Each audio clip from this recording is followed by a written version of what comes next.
असाद बस्तवी साहब, जिस तरह से आप कलाम पेश फरमा रहे थे और मुल्क व मिल्लत और हिंदू मुस्लिम यकजहती, वतन की हिफाजत और सियासत पर आपके अशार जिस तरीके से तबसरा कर रहे थे, मैं ये समझता हूँ कि मुशायरों के ताल्लुक़ से ये एक सबूत काफ़ी है कि यहाँ से कौम की तामीर और तरक्की का काम होता है।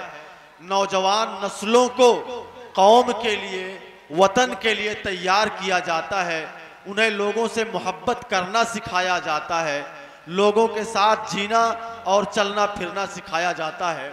अब दुपहरिया के प्यारे नौजवानों, आपसे एक गुजारिश है और एक सवाल भी है।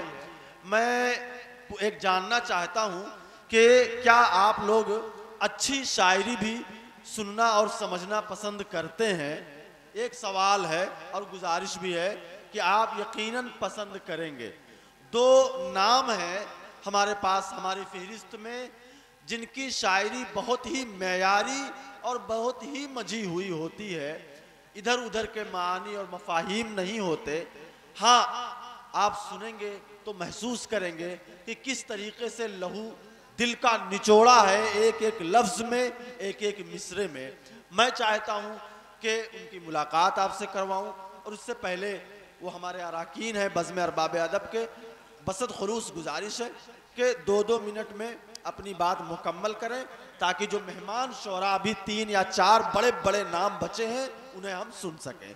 तो सबसे पहला नाम है ज़हीर रहमानी साहब का। मैं उनसे गुजारिश करता हूँ कि वो तशरीफ़ लाएँ और अपने कलाम से सामाईन को महजूज़ फरमाएँ। बस 1-2 मिनट में अपनी बात मुकम्मल करें।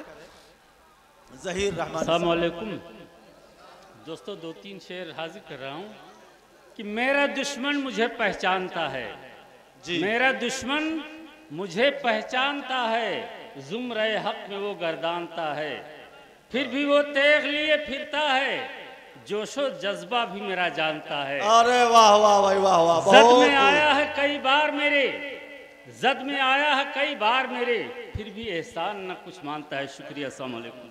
अरे भाई, इतना